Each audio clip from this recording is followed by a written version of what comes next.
Assalamualaikum warahmatullahi wabarakatuh. Selamat malam semuanya. Perkenalkan kami dari kelompok A ingin mempresentasikan hasil dari kelompok kami. Kelompok kami beranggotakan 4 orang, yaitu yang terdiri dari Fadil Arya Musyafa, Damar Ali Yahya, saya sendiri Islam Triyadi, dan Bayu Mariza. Saya memasuki poin pertama, yaitu ultrasonic detectors. Ya, ultrasonic detector ini adalah dengan frekuensi gelombang 20 kHz yang membuatnya tidak terdengar oleh manusia tetapi dapat dipersepsikan oleh hewan kecil seperti anjing, kucing, dan pengerat. Untuk fungsinya sendiri di alam sebagai perangkat mengukur jarak biologis untuk kelelawar dan lumba-lumba yang menjadi inspirasi untuk aplikasi teknologi. Untuk prinsip operasi dasarnya sendiri yaitu dengan melibatkan pemancaran energi USCV dan menganalisis gelombang yang dipantulkan, sebagian energi diserap oleh suatu objek dan sebagian dipantulkan, seringkali secara difusi dalam sudut yang lebar.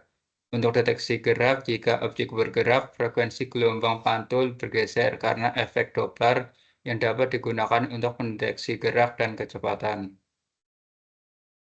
Untuk cara kerja sensor transducer ini adalah dengan perangkat yang mengubah satu bentuk energi menjadi bentuk energi lainnya. Fungsi dasarnya mengubah besaran fisik seperti suhu, tekanan, cahaya, suara menjadi sinyal listrik atau sebaliknya.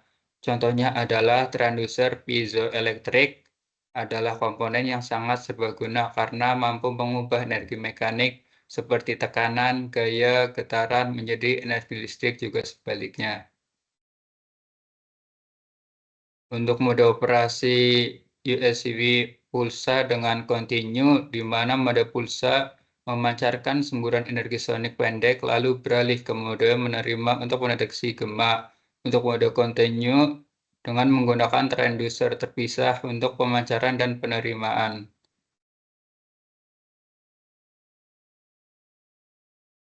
Baik, sebelumnya saya Fadil Arya Musyafa akan melanjutkan tentang microwave motion detector.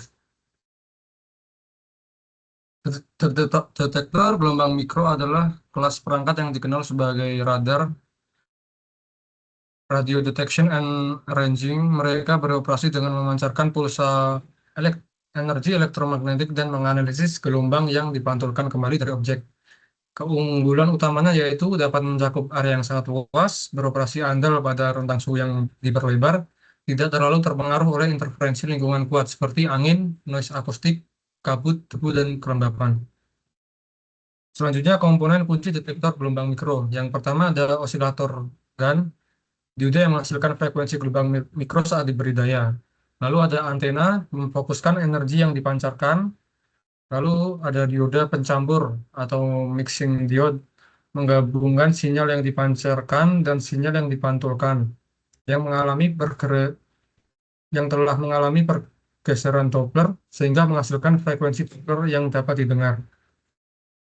Lalu selanjutnya karakteristik dan tantangan di dunia nyata. Yang pertama, reflektivitas target. Efektivitas deteksi sangat bergantung pada material target.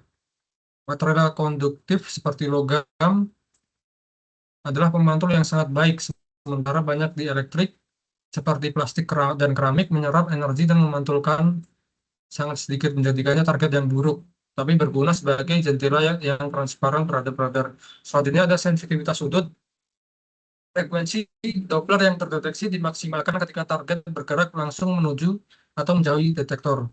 Ini berarti detektor secara teori menjadi kurang peka terhadap gerakan pada sudut 90 derajat. Lalu selanjutnya diskriminasi arah. Nah, untuk menentukan apakah suatu target mendekat atau menjauh, dioda pencampur kedua dapat ditambahkan ke transceiver. Dioda ini diposisikan sehingga sinyal Doppler yang diterimanya berbeda fase 90 derajat dengan sinyal dari dioda pertama. Keluaran dari kedua dioda diproses oleh diskriminator fase digital dengan menganalisis hubungan fase rangkaian yang dapat mengidentifikasi arah gerakan secara definitif. Selanjutnya, micropower impulse radar. Nah, Pada tahun 1993, Laboratorium Nasional Lawrence Livermore mengembangkan radar impuls daya Micro Power Impulse Radar atau MIR, pertama yaitu sensor jarak non-kontak berbiaya rendah.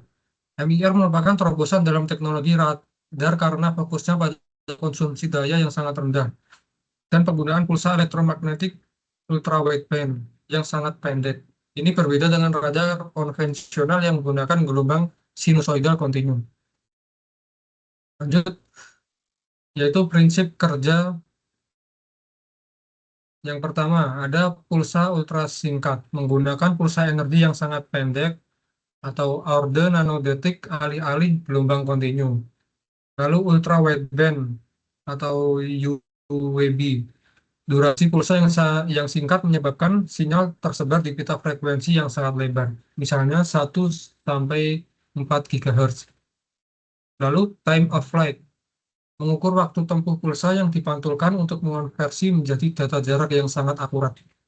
Lalu ada daya rendah, yaitu konsumsi daya rata-rata sangat rendah karena energi hanya aktif saat pulsa dipancarkan. Kemungkinan operasi baterai jangka panjang.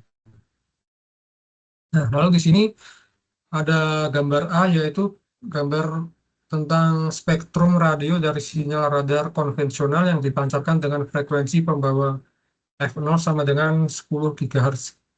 Nah, untuk yang B ini ada gambar dari radar UWB tadi. Selanjutnya, aplikasi deteksi kritis. Yang pertama, sensor gerakan vital. Mendeteksi pergerakan super kecil, misalnya detak jantung atau pernapasan secara non-kontak. Penting untuk penyelamatan dan pemantauan kesehatan. Lalu ada sensor jarak jangkauan dekat. Memberikan pengukuran jarak yang akurat untuk bantuan parkir kendaraan, kontrol jelajah adaptif, dan sebagai pengganti alat ukur laser. Lalu deteksi bawah permukaan. Pulsa UWB mampu menembus material non-logam, dinding, tanah kering, atau plastik untuk mendeteksi objek tersembunyi, misalnya pencari stut di dinding. Lalu ada bab selanjutnya yaitu ground penetrating radars. Radar penembus tanah atau ground penetrating radar atau GPR digunakan dalam berbagai bidang seperti rekayasa sipil, arkeologi, forensik, dan keamanan. Contohnya untuk mendeteksi terowongan atau ranjau. Prinsip operasinya sama seperti radar konvensional, yaitu gelombang elektromagnetik dipancarkan ke medium, lalu kemudian pantulannya diterima dan dianalisis. Nah, mekanisme kerjanya yaitu transmisi pulsa. Antena pemancar GPR mengirimkan gelombang elektromagnetik dalam rentang frekuensi 500 MHz hingga 1,5 GHz ke dalam media, yaitu tanah, beton, atau es. Lalu ada refleksi. Ketika pulsa bertemu dengan batas material yang memiliki perubahan konstanta dielektrik yang signifikan, sebagian energi gelombang dipantulkan kembali ke permukaan. Lalu ada contoh perubahan konstanta dielektrik, yaitu batas antara tanah kering dan air, antara beton dan kabel logam, atau antara lapisan batuan yang berbeda. Rekaman data, antena penerima menangkap sinyal yang dipantulkan, GPR kemudian mengukur waktu tempuh dua arah. Lalu visualisasi waktu tempuh dan kekuatan sinyal tadi diproses untuk menghasilkan radargram, yaitu penampang dua dimensi dari bawah permukaan, mirip dengan citra ultrasound. Lalu di sini ada gambar A, yaitu peredaman gelombang radio pada berbagai material. Di sini ada wet clay, wet sand, dry sand, lalu kedalaman maksimum untuk berbagai material pada gambar B ini, pada grafik B. Lalu selanjutnya, batasan kinerja utama. Di sini ada tabel tentang batasan kinerja utama GPR. Yang pertama ada faktor pembatasnya, ada konduktivitas listrik tinggi, kandungan air, frekuensi, pilihan antena, lalu ada ini mekanisme pelemahan dan dampak pada GPR. Bisa dilihat sendiri. Lalu selanjutnya bisa dilanjutkan.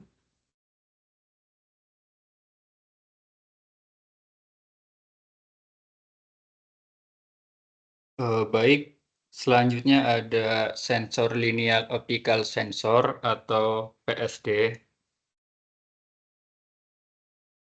Ya, linear optical sensor atau yang dikenal dengan position sensitive detector (PSD) bekerja dengan prinsip triangulasi optik. Sensor ini menggunakan sumber cahaya inframerah, lensa kolimator, dan detektor PSD berbahan silikon untuk mengukur posisi atau perpindahan objek. Ketika cahaya dipantulkan dari objek ke sensor, titik pantulan cahaya di permukaan PSD akan berpindah, menghasilkan dua arus keluaran yaitu IA dan IB. Rasio kedua arus ini digunakan untuk menentukan posisi objek secara presisi. Sensor ini sangat cepat, memiliki waktu respons sekitar 1 hingga 2 mikrodetik, dan mampu mendeteksi pergeseran sekecil mikrometer. Untuk pengaplikasiannya banyak digunakan sebagai pengukuran perpindahan presisi tinggi, kontrol posisi robotik dan sistem otomisasi, inspeksi kualitas, level cairan, dan sistem optik presisi.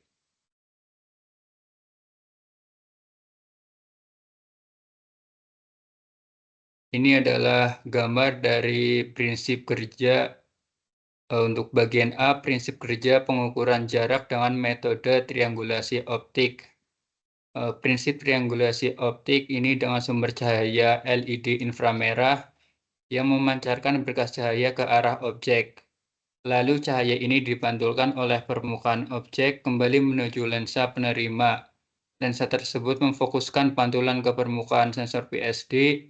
Ketika jarak objek berubah, sudut pantulan cahaya juga berubah akibatnya. Titik cahaya jatuh pada posisi berbeda di permukaan PSD. Sensor PSD kemudian mengukur posisi titik cahaya dengan sangat presisi berdasarkan perbandingan arus listrik di dua terminal keluarannya yaitu IA dan IB. Posisi ini dikonversi menjadi nilai jarak atau perpindahan menggunakan prinsip geometri segitiga atau triangulasi.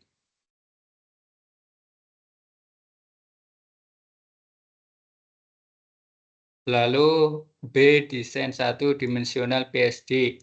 PSD terdiri dari lapisan silikon fotokonduktif dengan dua elektroda output di kedua ujungnya. Ketika cahaya jatuh ke suatu titik di permukaannya, elektron dan hole terbentuk di area tersebut. Arus listrik kemudian mengalir ke dua sisi elektroda. Besar arus di setiap sisi proporsional terhadap jarak titik cahaya dari elektroda. Intinya pada gambar B ini, sensor PSD tidak hanya mendeteksi adanya cahaya, tapi menentukan posisi titik cahaya secara kontinu dan linear. Berbeda dengan kamera CCD yang hanya mendeteksi dalam bentuk piksel. Dengan kombinasi keduanya, PSD mampu mengukur jarak secara cepat, akurat, dan tanpa kontak fisik, cocok untuk robotika, sistem inspeksi, dan kontrol presisi. Selanjutnya, contoh komersial PSD.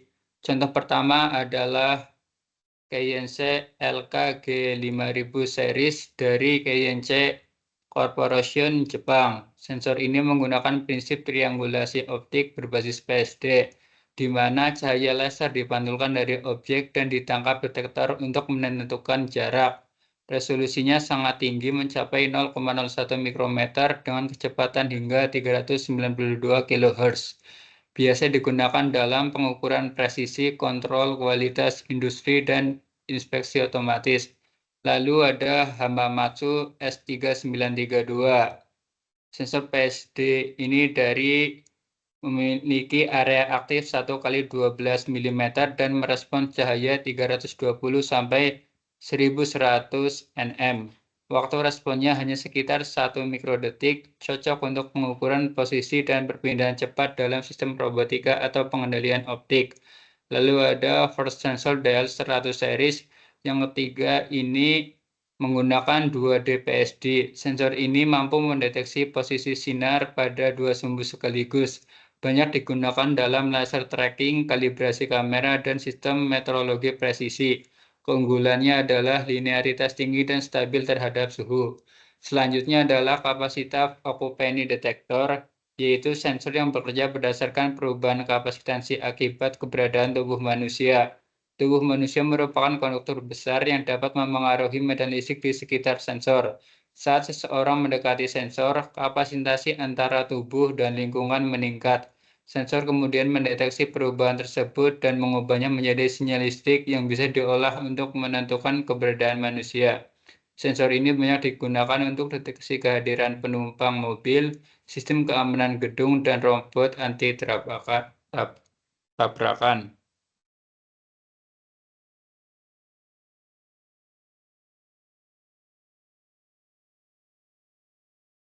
Lalu ada capacitive occupancy detector.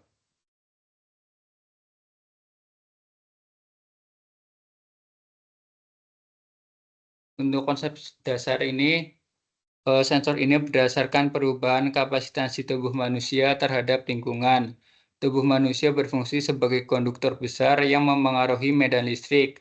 Perubahan jarak tubuh terhadap sensor mengubah kapasitas total sistem. Sensor aktif menggunakan sinyal osilasi AC untuk mengukur perubahan kapasitansi.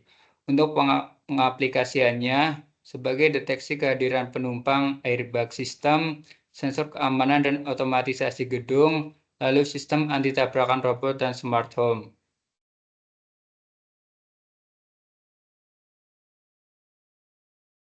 Ilustrasi dari kerja sensor kapasitif. Gambar ini menjelaskan cara kerja dasar sensor kapasitif dalam mendeteksi keberadaan manusia atau objek di sekitarnya. Di dalam gambar terdapat rangkaian deteksi kapasitif dengan satu atau beberapa elektroda sensor yang dihubungkan ke osilator atau rangkaian pengukur kapasitansi.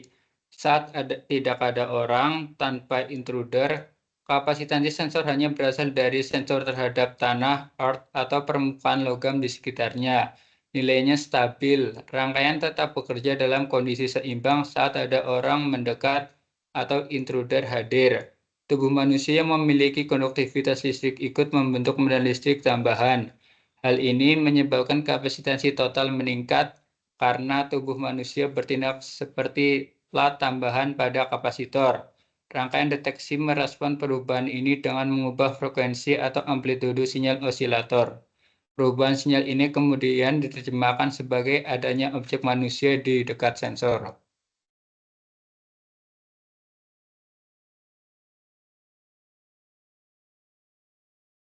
Contoh komersial sensor kapasitif. Untuk sensor kapasitif contohnya adalah microchip CAP12XX series dari Microchip Teknologi. Sensor ini mendeteksi perubahan kapasitansi tubuh manusia hingga skala picofarad dan mengubahnya menjadi sinyal digital. Biasa digunakan untuk panel sentuh, pintu otomatis, dan deteksi kehadiran manusia. Selanjutnya, Omron D6T dari Omron Electronics. Sensor ini menggabungkan deteksi kapasitif dan thermal untuk mengenali keberadaan manusia tanpa kontak fisik. Biasa digunakan di sistem HVAC, smart building, dan keamanan ruangan. Sensor berikutnya adalah Pepper Fuse CJ series, jenis industrial capacitive proximity sensor, mampu mendeteksi objek non-logam hingga jarak 30 mm bahkan di balik kaca atau plastik. Banyak digunakan di otomasi industri dan sistem reproduksi makanan. Contoh terakhir adalah Infineon Capasense Team, teknologi kapasitif untuk perangkat smart home dan IoT. Sensor ini mendeteksi perubahan kecil kapasitansi akibat keberadaan manusia atau sentuhan dan terintegrasi langsung dengan mikrokontroler.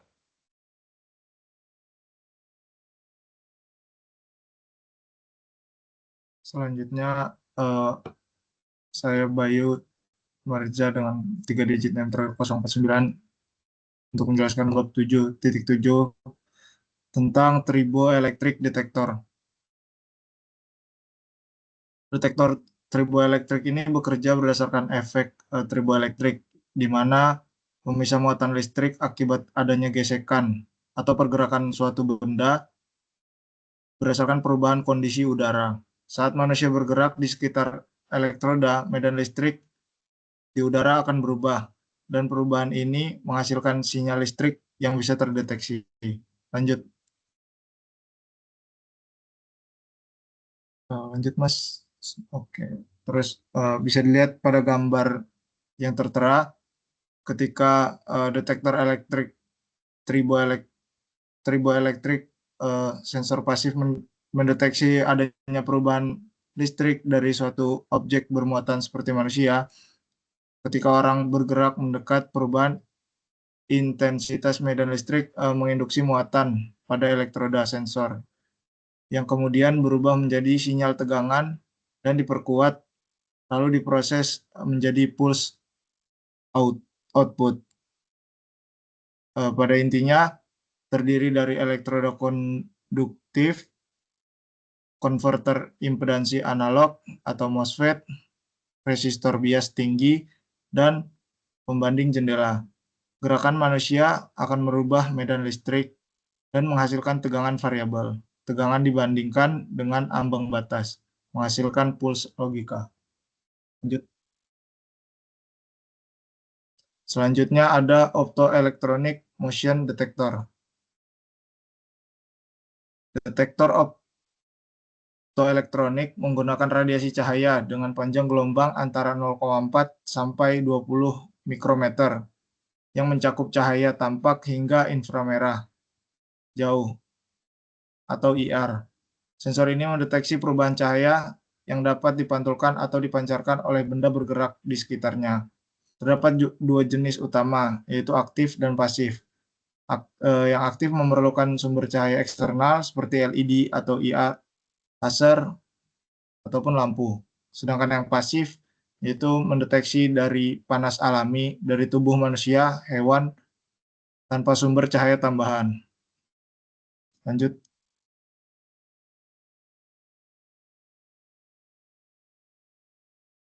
Lanjut, struktur sensor.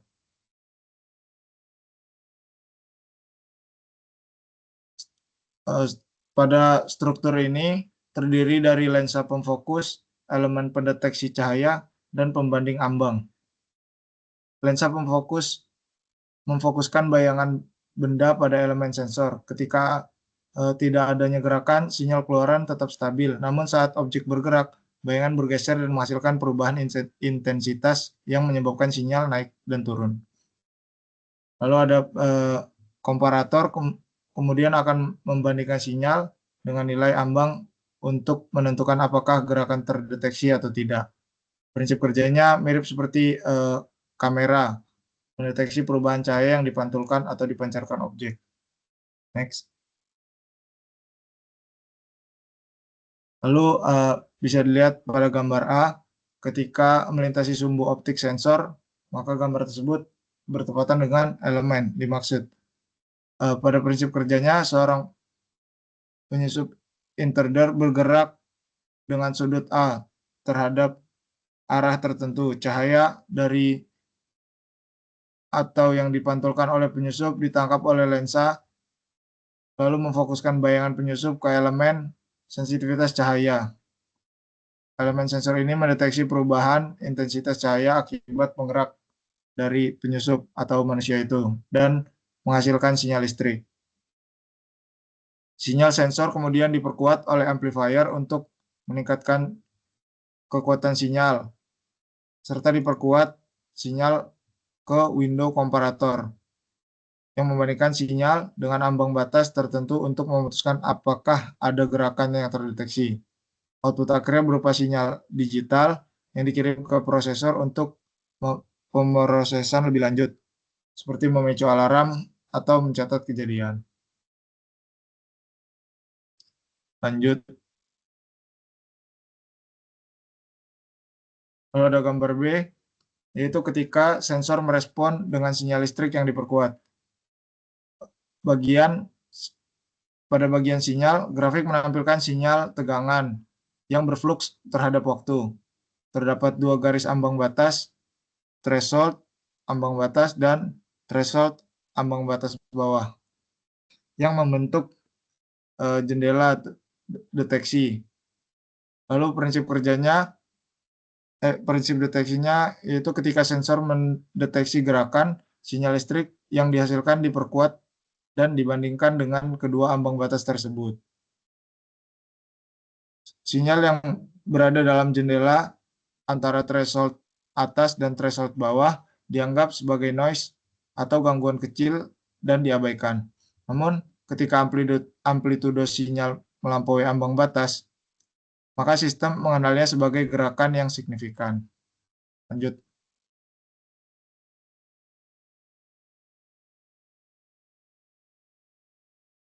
Lalu ada multiple detecting elements. Digunakan untuk memperluas jangkauan deteksi. Menggunakan array sensor yang terdiri dari beberapa elemen deteksi kecil, seperti elemen memantau bagian sempit dan bidang pandang. Ketika seluruh elemen digabungkan, area yang dipantau menjadi lebih luas dan sensor dapat mendeteksi gerakan dari berbagai arah. Prinsip ini sering digunakan pada sistem deteksi keamanan dengan jangkauan yang besar. Lalu ada bentuk sensor kompleks. Beberapa sensor dibuat dengan pola kompleks, seperti bentuk berliku pada elemen sensornya.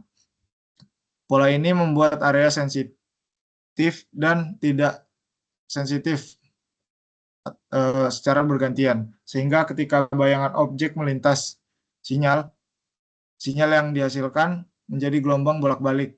Metode ini digunakan untuk meningkatkan kepekaan sensor terhadap gerakan kecil dan memperluas jangkauan deteksi tanpa perlu menambah jumlah elemen. Lanjut.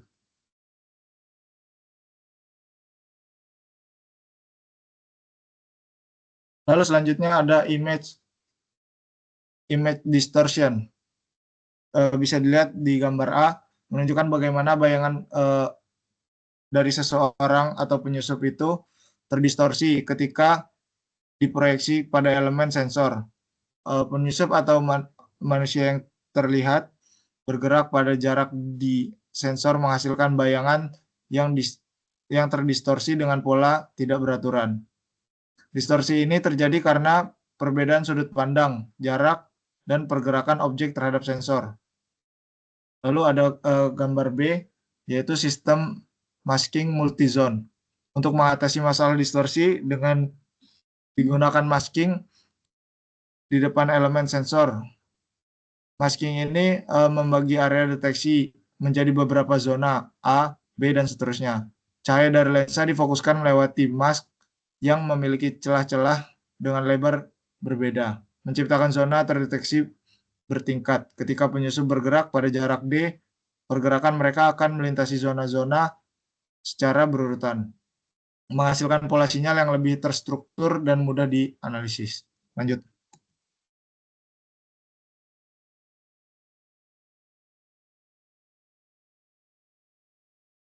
Lalu selanjutnya ada phase focusing element, yaitu untuk memperlebar bidang pandang tanpa menambah ukuran sensor. Digunakan pada lensa phase lens atau lensa majemuk. Lensa ini terdiri dari banyak lensa kecil seperti mata serangga, di mana masing-masing memfokuskan ke berbagai pandangan yang berbeda di area ke suatu sensor. Ketika objek bergerak, beberapa gambar dari lensa akan bergantian melintasi sensor sehingga gerakan dapat terdeteksi dari berbagai arah. Dapat dihitung dengan rumus yang ditetapkan untuk panjang lensa suatu sisi, di mana L adalah jarak ke objek dan D adalah lebar elemen penginderaan.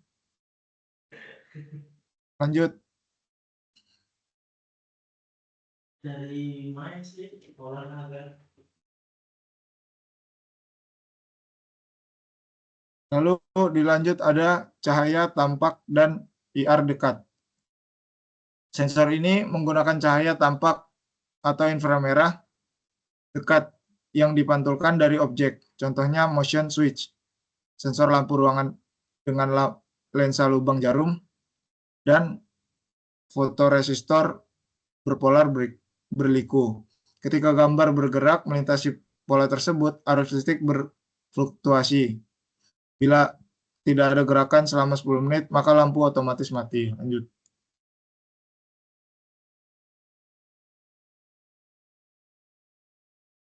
Lalu bisa dilihat pada gambar di atas, di mana mainan di atas ini terdapat lensa jarum lubang yang dipasangkan di mata mainan anjing yang menggonggong secara mekanis. Mainan ini akan diam seperti layaknya mainan, tetapi ketika terdapat gerakan di sekitarnya yang terdeteksi, mainan anjing akan mulai bergerak menggonggong. Jika ada mengelus punggung anjingnya, maka anjingnya akan diam kembali, lalu akan mengibas ekornya. Hal ini dapat disebabkan karena sensor tersebut membaca adanya gerakan yang terpasang pada mata dan punggung mainan anjing tersebut. Lanjut, ada detektor IR dan jauh. Detektor IR menengah dan jauh. Sensor ini mendeteksi radiasi panas alami dari benda yang suhunya berada dengan lingkungan manusia dengan emisivitas kulit kurang lebih 90% adalah sumber IR yang kuat. Prinsip ini berdasarkan hukum Stefan Boltzmann, di mana intensitas radiasi meningkat dengan suhu di permukaan. Prinsip kerjanya deteksi gerak termal didasarkan pada teori emisi alami radiasi elektromagnetik dari permukaan benda yang suhunya di atas 0 absolut mengikuti hukum Stefan Boltzmann seperti objek memancarkan radiasi termal dari permukaannya. Lalu ada aplikasi pada deteksi manusia. Kulit manusia merupakan pemancar radiasi termal yang sangat baik dengan emisivitas lebih dari 90%. Sebagian besar kain alami dan sintetis juga memiliki emisivitas tinggi antara 0,74 hingga 0,95. Lalu ada detektor inframerah pasif atau PIR. Detektor PIR di diferensial menggunakan dua elemen sensor PIR piroelektrik yang tersusun berlawanan secara seri. Konfigurasi ini membatalkan gangguan umum seperti perubahan suhu lingkungan sambil tetap mendeteksi gerakan. Lensa Fresnel memfokuskan flux IR hanya pada satu elemen pada satu waktu, sehingga sinyal tidak saling menghilangkan. Ketika bayangan termal berpindah untuk elektroda, arus yang dihasilkan akan berubah dari 0 positif kembali ke 0, lalu ke negatif, dan kembali lagi ke 0. Lanjut.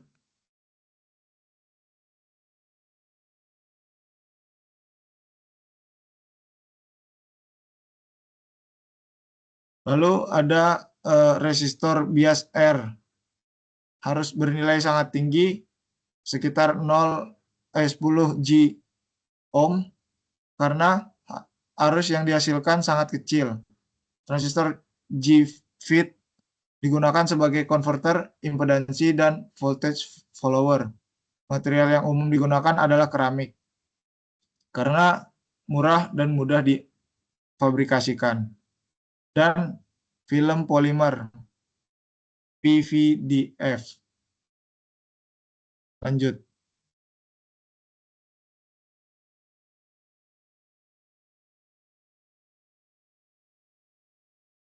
Lalu selanjutnya ada analisis efisiensi detektor PIR. Detektor PIR mengkonversi radiasi termal menjadi sinyal listrik melalui efek piroelektrik dalam 3 tahapan. Lensa memfokuskan terhadap IR membentuk bayangan termal pada sensor, energi foton diserap dan diubah menjadi panas. Kemudian panas yang merambat melalui elemen piroelektrik menghasilkan muatan listrik kecil yang mengalir ke rangkaian interface. Lanjut.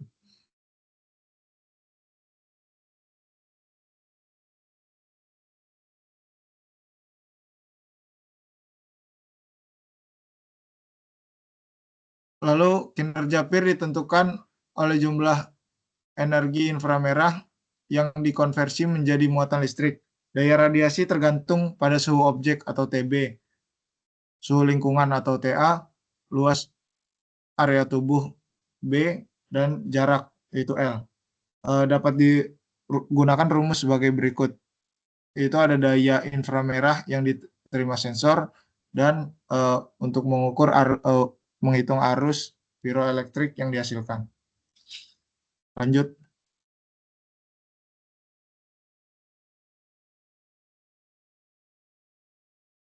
Lalu yang terakhir ada analisis efisiensi detektor PIR. Dari hasil perhitungan tadi didapatkan grafik hubungan antara jarak dan tegangan keluaran pada detektor PIR menunjukkan bahwa secara teoritis tegangan menurun sebanding dengan akuratnya jarak. Hal ini sesuai dengan persamaan yang menyatakan bahwa intensitas radiasi inframerah yang diterima sensor berkurang secara drastis saat objek menjauh. Pada hasil eksperimen, nilai tegangan nyata lebih rendah daripada teori, terutama pada jarak yang sangat dekat, karena fokus optik tidak sempurna dan sebagian sinyal terinduksi akibat tumpang tindih elemen sensor. Tegangan maksimum muncul pada jarak 2-3 meter, yaitu titik di mana lensa memfokuskan citra panas secara optimal. Setelah jarak tersebut, sinyal menurun secara bertahap hingga hampir nol pada jarak jauh akibat berkurangnya daya radiasi yang diterima. Hasilnya menunjukkan detektor PIR bekerja secara efisien pada rentang jarak 1-6 meter dengan sensitivitas maksimum di sekitar 1-2 meter yang lebih realistis untuk aplikasi praktis dibanding prediksi teoritis. Mungkin sekian dari kelompok A tentang penjelasan untuk tugas kali ini. Kurang lebihnya saya mohon maaf. Assalamualaikum warahmatullahi wabarakatuh.